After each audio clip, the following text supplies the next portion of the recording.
Narcissists are highly strategic and calculated in their use of words to manipulate your emotions and inflict psychological damage.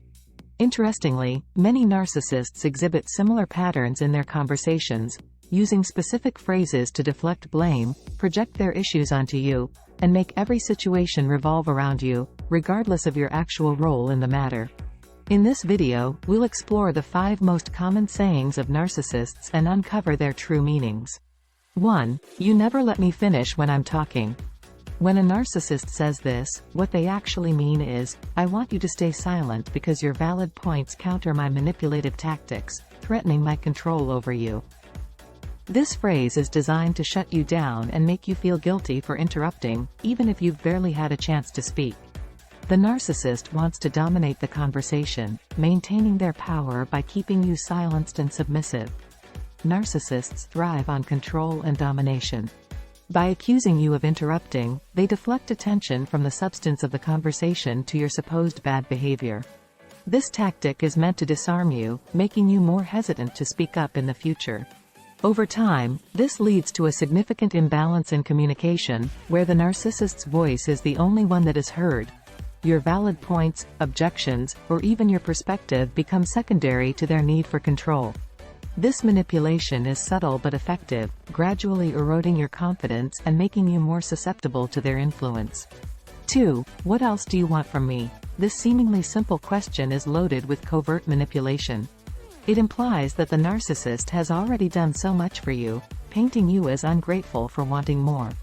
In reality, narcissists often fail to meet even the most basic expectations in a relationship, such as showing respect and affection. By asking this question, they make you doubt your own needs and feel guilty for expecting more from the relationship, thereby deflecting their own shortcomings. This phrase is a classic example of gaslighting. By framing the question in this way, the narcissist puts you on the defensive, making you question whether your needs are reasonable. They create a narrative where they are the benevolent giver, and you are the ungrateful receiver. This tactic shifts the focus away from their failings and onto your supposed insatiability. Over time, you might start to internalize this narrative, feeling guilty for wanting basic emotional needs to be met. This self-doubt is precisely what the narcissist aims to cultivate, as it makes you more pliable and easier to control. 3. I don't know what you're talking about. This is a classic gaslighting tactic used to make you question your reality and sanity. When a narcissist feigns ignorance, it's an attempt to twist the situation and make you feel confused, ultimately leading you to doubt your perceptions and judgments. Feigning ignorance is a powerful tool for narcissists because it introduces doubt into your mind. If repeated often enough, this tactic can make you question your own memory and perception. The goal is to destabilize your sense of reality. When you can't trust your own experiences, you become more dependent on the narcissist's version of events. This dependency is exactly what the narcissist seeks, as it ensures their control over you. The phrase, I don't know what you're talking about, is not just a denial. It's an attack on your cognitive autonomy, aimed at making you feel isolated and unsure of yourself. 4. No one thinks the way you do. What the narcissist is really saying is, I am using either real or imagined allies to back up my lies and manipulate you into feeling isolated. This statement is a form of triangulation, where the narcissist creates a false consensus against you, making you feel that your thoughts and feelings are abnormal and invalid. It's a tactic designed to undermine your confidence and make you more reliant on the narcissist's perspective. Triangulation involves the narcissist invoking the opinions of others, whether real or fictitious, to bolster their own position and diminish yours. This can make you feel alienated and out of step with everyone else. The underlying message is that you are alone in your thinking, which can be deeply unsettling. This isolation makes you more dependent on the narcissist for social validation.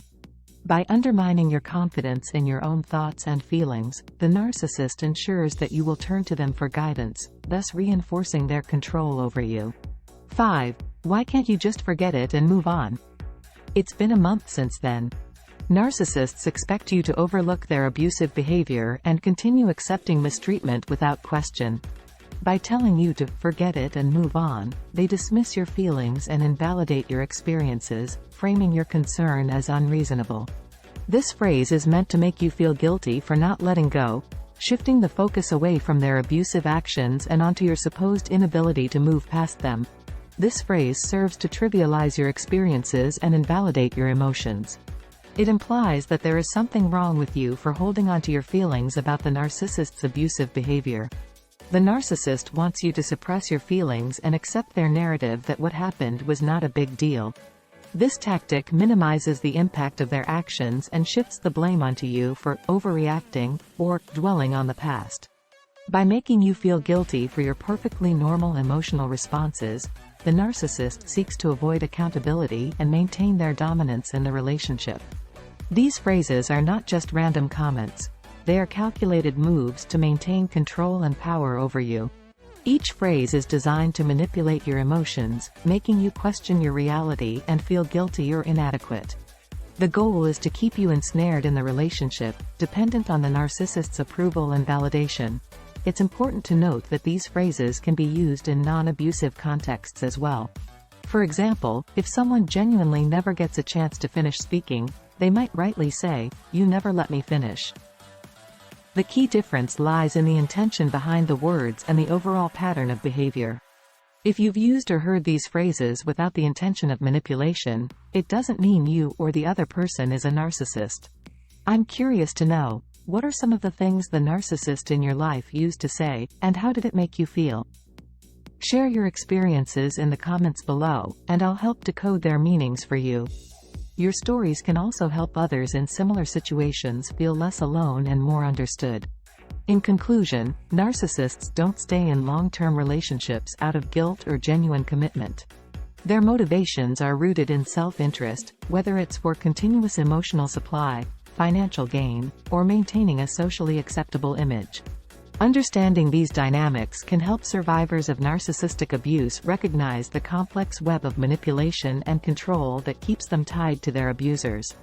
If you found today's episode insightful, please share your thoughts and experiences in the comments. Your stories can help others navigate their own journeys toward healing and recovery. Thank you for joining, and I look forward to our next discussion. Don't forget to subscribe, like, and share this video to help spread awareness and support other survivors in their healing journey. Until next time, stay blessed and irresistible. Stay blessed and irresistible.